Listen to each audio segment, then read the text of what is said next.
Hello students, चलिए कवि शमशेर बहादुर सिंह द्वारा रचित कविता उषा का आनंद लेते हैं। कवि शमशेर बहादुर सिंह द्वारा रचित कविता सूर्योदय से ठीक पहले उषा काल का मनमोहक चित्रण है। इस कविता में कवि ने प्रकृति की गति को शब्दों में बांधने का अद्भुत प्रयास किया है। इस कविता में कवि ने उषा काल के वर्णन को गांव की सुबह से जोड़ा है। प्रात नभ था बहुत नीला, शंख जैसे भोर का नभ, राख से लीपा हुआ चौका अभी गीला पड़ा है। बहुत काली सिल जरा से लाल केसर से की जैसे धुल गई हो, स्लेट पर या लाल खड़िया चौक मल दी हो किसी ने। नील जल में या किसी की गौर झिलमिल देह जैसे हिल रही हो, और जादू टूटता है इस उषा का अब सूर्योदय हो रहा है। तो स्टूडेंट्स, यहाँ कवि कहते हैं कि सूर्योदय से पहले आसमान बहुत नीला दिखाई देता है, बिल्कुल शंख की तरह। इसके बाद आसमान का रंग थोड़ा गहरा हो जाता है, जैसे राख से लीपा हुआ चौका हो। धीरे धीरे लालिमा छाने लगती है, तो ऐसा लगता है कि काली पत्थर की सिल लाल केसर से धुल गई हो, या फिर किसी ने स्लेट पर लाल खड़िया चौक घिस दी हो।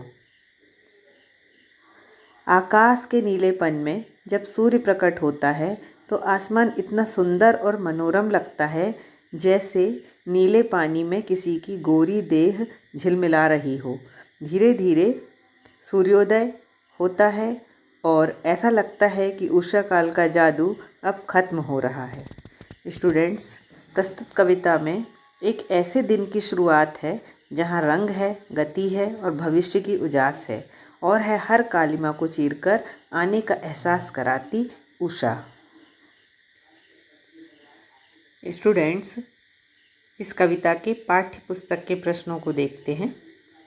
पहला प्रश्न है, कविता के किन उपमानों को देखकर यह कहा जा सकता है कि उषा कविता गांव की सुबह का गतिशील शब्द चित्र है, अथवा शमशेर की कविता गांव की सुबह का जीवंत चित्रण है?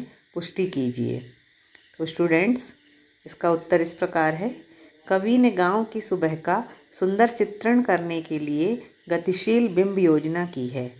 भोर के समय आकाश नीले शंख की तरह पवित्र लगता है। उसे राख से लिपे चौके के समान बताया गया है, जो सुबह की नमी के कारण गीला लगता है, और फिर वह लाल केसर से धोए हुए सिल सा लगता है।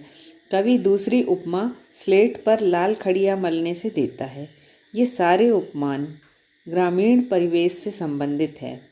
आकाश के नीलेपन में जब सूर्य प्रकट होता है तो ऐसा लगता है कि जैसे नीले जल में किसी युवती का गोरा शरीर झिलमिला रहा है। सूर्य के उदय होते ही उषा का जादू समाप्त हो जाता है। ये सभी दृश्य एक दूसरे से जुड़े हुए हैं और इनमें गतिशीलता है। चलिए स्टूडेंट्स, अगला प्रश्न देखते हैं। भोर का नभ, राख से लीपा हुआ चौका अभी गीला पड़ा है। नई कविता में कोष्टक, विराम चिन्हों और पंक्तियों के बीच का स्थान भी कविता को अर्थ देता है। उपर्युक्त पंक्तियों में कोष्टक से कविता में क्या विशेष अर्थ पैदा हुआ है, समझाइए। तो स्टूडेंट्स, नई कविता के लगभग सभी कवियों ने सदा कुछ विशेष कहना चाहा है, अथवा कविता की विषय वस्तु को नए ढंग से प्रस्तुत करना चाहा है। उन्होंने इसके लिए कोष्ठक, विराम चिन्हों और पंक्तियों के बीच स्थान छोड़ दिया है। जो कुछ उन्होंने इसके माध्यम से कहा है, कविता उससे नए अर्थ देती है। उपरोक्त पंक्तियों में यद्यपि सुबह के आकाश को चौका जैसा माना है, और यदि इसके कोष्ठक में दी गई पंक्ति को देखा जाए तो तब चौका जो अभी अभी राख से लीपा है उसका रंग मटमैला है। इसी तरह का सुबह का आकाश भी दिखाई देता है। स्टूडेंट्स, इस कविता से जुड़े हुए अन्य महत्वपूर्ण प्रश्नोत्तर हैं, जैसे कवि को सुबह का आकाश मटमैला क्यों दिखाई देता है? कवि ने सुबह के आकाश के लिए राख से लिपे हुए चौके का उपमान दिया है। जिस प्रकार गीला चौका मटमैला और साफ होता है, उसी प्रकार सुबह का आकाश मटमैला और साफ होता है। अगला प्रश्न है, कवि ने किस जादू के टूटने का वर्णन किया है? कवि ने नए नए उपमानों के द्वारा सूर्योदय का सुंदर वर्णन किया है। ये उपमान सूर्य के उदय होने में सहायक हैं। कवि ने इनका प्रयोग प्रगतिशीलता के लिए किया है। सूर्योदय होते ही यह जादू टूट जाता है। अगला प्रश्न है, निम्नलिखित काव्यांश का भाव सौंदर्य बताइए। बहुत काली सिर जरा से लाल केसर से कि जैसे धुल गई हो।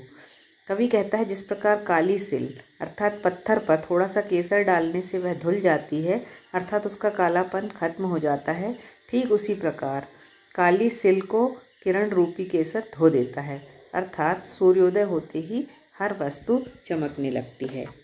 तो स्टूडेंट्स, आशा है आपको ये कविता और इसके प्रश्नोत्तर समझ में आए होंगे। बहुत बहुत धन्यवाद।